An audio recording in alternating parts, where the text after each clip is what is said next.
guys, it's JFCMsnakes here, and today I will be doing a video on how to make your own DIY hides. This is a very simple method.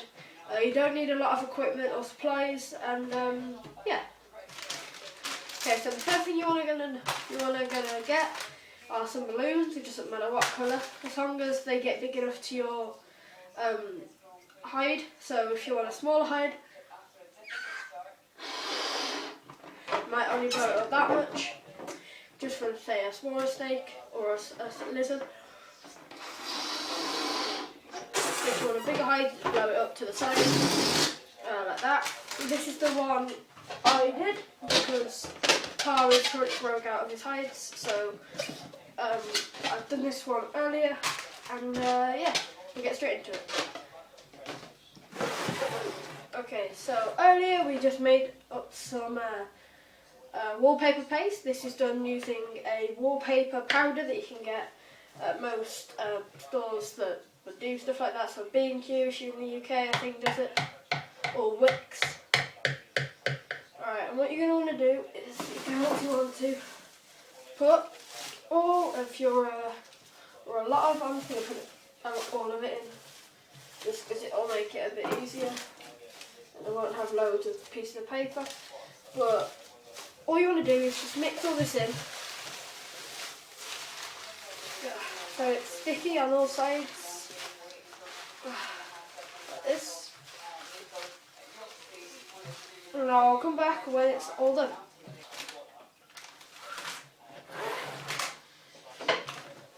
Okay, so now I'm done. I'm just going to take my balloon, put it there, and I'm just going to start grabbing these pieces of paper. This is just cut up newspaper. Obviously you don't need a tutorial for that. You're just cutting up newspaper. And then you're just going to grab all your pieces. And yeah, I'm going to get doing it now. One thing you need to consider when doing this is you don't want all your pieces going in the same direction. So you want some going long ways, some going diagonally, you know. And then ultimately, when all this is done, what you're going to end up doing is getting polyfiller and going over it with polyfiller. But that's probably going to be a tomorrow job because this needs time to dry. But yeah, we'll come back when this is done.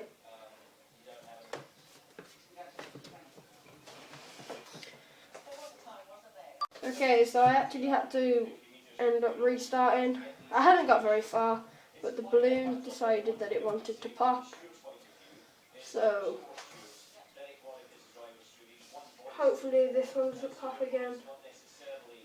I hadn't used very much. I've probably done only about 15-20 strips. Okay, so I've plastered a lot of it on now, nice and flat. And I don't know if you can see around here, but I've started to make it lumpy and not flat. So when I do cut it out and start painting it and add the polyfiller, it will look a bit more decorative, like an actual rock, because that's what I'm kind of going for, the rocky look.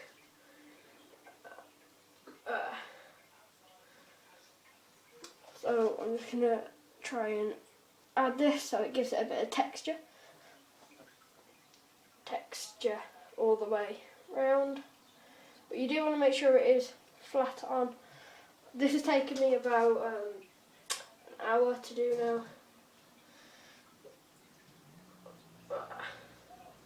Because in the pet shops the prices of hides are extortionate, and I don't want to be paying £10 for a hide that's going to last him a couple of months before he grows out of it again.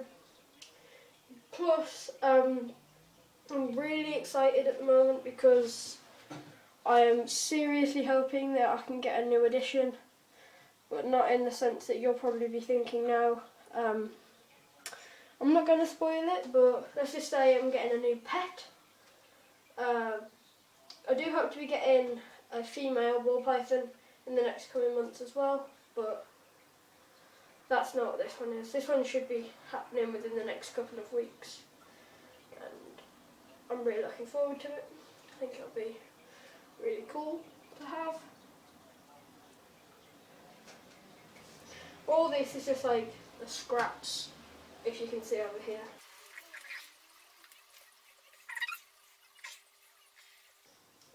I'm always trying to make string paper. Trying to make it like this. Really trying to make sure that it's kept down. So this will take an overnight job to dry. Then tomorrow I shall update you again, and I'll be polyfilling it and painting it. And if you want to leave suggestions on how to do a DIY for something or anything like that, please leave it in the comment section below. It's always really appreciated. But yeah, we'll come back to this when this is done. Okay, so now I have finished it. I'm just going to pick you up, and I'm just going to show you it. This is it now, it's done. You can't see it too well. Okay, we're getting close. There you go. As you can see, it's all lumpy here. And yeah, so we'll come back tomorrow when it's all done and we can go do the polyfiller and paint. So we're back after about 3 or 4 days. This is pretty hard now. Hopefully yours should be like that. I'm just going to take off the tripod now just to show you what we've got here. In here we've got just polyfiller. It should be about this kind of texture if you just rub this through it.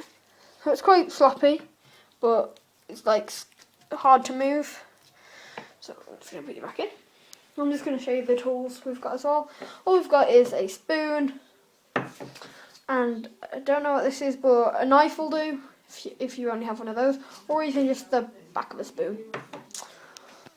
So I'm just going to put you back on the tripod. Okay, there you go. So I'm going to take the spoon, scoop a bit up, put it on here. There you go, really simple, obviously not too complicated. And then here you just get in your, I don't even know what to call it, your instrument. It doesn't matter if the bottoms are bending because they're probably going to get cut off anyway because obviously it's not even the way it is. And it doesn't matter if it's not smooth all over because you don't really want it to be. You want it to be rough like this is. I think this is actually for cakes, like icing cakes, but I'm not too sure. I don't bake myself.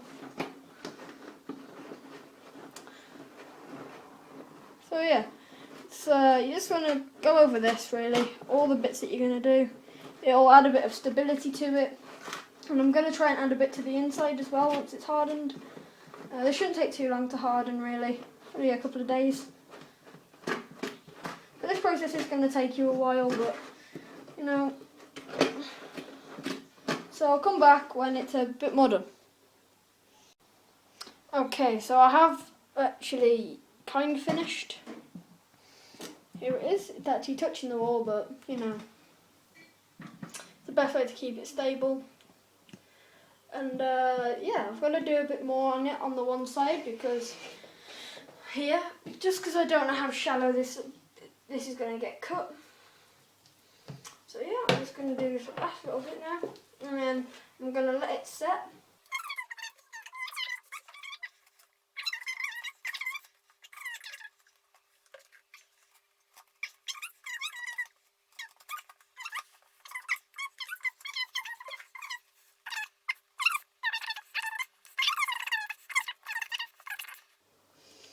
But yeah, we'll come back when this is all dry in a couple of days, and hopefully you can see the outcome. Okay, so it's now been a couple more days, and as you can see, this is set. on the top, and I did blow up a balloon on the inside to keep it in like this kind of shape. And now I've got to pop it. That's the easier way. Okay, so now we are just left with this kind of egg shell shape. What I'm going to do is I'm now going to put this thing to shape. I thought these scissors would work. Maybe not. I will be back when I can find something that does, so yeah. Okay, so now I'm just taking the remaining paper off the bottom, just leaving with the polyfiller shell thing, and we'll get back when it's done. Okay, so now I have just cut this little thing in. It was a bit difficult because these scissors aren't the best, but I did do it. And I got this little thing, all the things are trimmed off, and it should look a little bit like this. At the moment it does look a bit crackly, like if I went to move that, like that will crack off. But when this is all painted you won't see the things, and that is what we'll do later on. Well, we'll do that next, but for me it'll be tomorrow. I'm just going to leave this on this tray, but I need to clean this tray up because the parents shout at you when you don't clean things up, and then, you know, so always do it on a tray. It just makes it a lot easier. And I'm just going to leave this here. And if you are younger than me, say 11 or younger, try and get an adult supervision, just because you'll be using some scissors or knife to cut that. So yeah.